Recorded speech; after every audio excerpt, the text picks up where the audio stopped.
Une silhouette qui se dessine et qui se fond dans le ciel de Paris, implantée au cœur de la ZAC de Clichy-Batignolles, située au nord-ouest de Paris, dans le 17e arrondissement. Le futur palais de justice de Paris, loin de la typologie classique des tours tertiaires, apporte une réponse du XXIe siècle à la question de la grande hauteur parisienne. Le territoire de Clichy-Batignolles bénéficie d'une bonne desserte en transport en commun, avec la présence du métro 13, du RERC et d'une ligne de Transilien proche du palais de justice.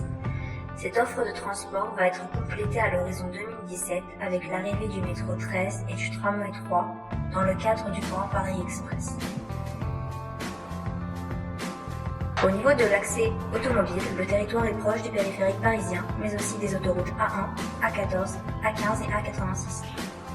Les entrées véhicules sont regroupées côté périphérique sous contrôle d'un poste unique de sécurité, assurant ainsi une régulation maîtrisée et parfaitement sécurisée des flux extérieurs.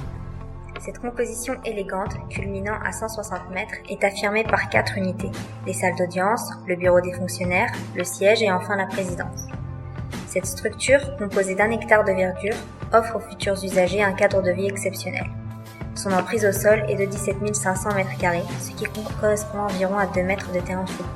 D'après l'architecte, le palais est positionné comme un trait d'union entre Paris et sa banlieue. Ce palais dispose de caractéristiques environnementales.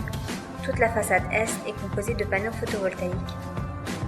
L'accès principal se fait sur le parvis en passant devant le socle. L'entrée, légèrement déportée, est dimensionnée pour que l'attente aux heures de pointe ne dépasse pas plus d'1 minute. De là, les utilisateurs découvrent la salle des pas perdus, un espace inondé de lumière et cœur symbolique de l'institution.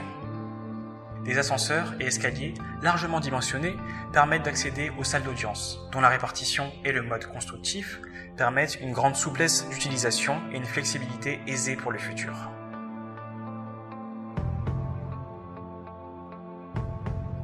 La quasi-totalité des bureaux bénéficie d'une vraie vue sur Paris. La lumière naturelle est omniprésente, notamment sur les circulations et les paliers d'ascenseur, chose qui est rare dans un immeuble de grande hauteur. De plus, le bâtiment a été construit de façon à ce que tous les PMR puissent y accéder sans difficulté.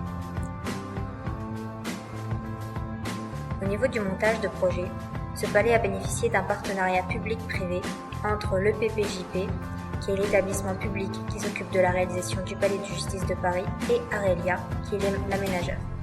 Différents recours ont été déposés contre la construction du palais, ce qui a engendré un retard de livraison de cet ouvrage. L'une des particularités en termes de génie civil sur l'ouvrage sont les tailles de guêpes.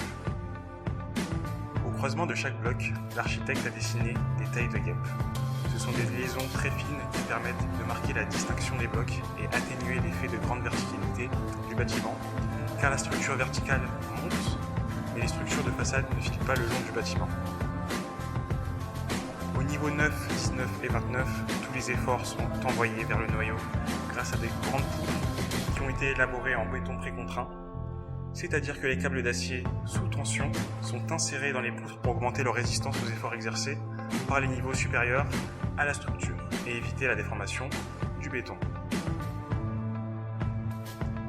Pour cette raison, les noyaux de structure au niveau des tailles de guêpes sont beaucoup plus larges que ceux des autres étages. Cela engendre beaucoup d'efforts dans le noyau et dans ses fondations. Un plancher de transfert au niveau 6 est donc mis en place de manière à ce que les efforts se retrouvent dans les fondations présentes à l'extérieur du noyau et donc équilibrer l'ensemble du bâtiment. L'inscription du futur palais dans la ZAC Clichy-Batignolles en cours de labellisation écoquartier a des conséquences directes et indirectes sur ces deux entités. En effet, à travers une charte signée en 2010, l'aménageur Arelia et EPPJP ont trouvé un terrain d'entente au niveau des contraintes environnementales que le palais devra appliquer, comme le raccordement au réseau de chaleur urbain par géothermie, une consommation de 50 kW par mètre carré par an à respecter et une production d'énergie photovoltaïque minimale de 175 MW par an, ce qui représente à peu près 2500 panneaux photovoltaïques. Premier immeuble grande hauteur respectant le plan climat de la ville de Paris.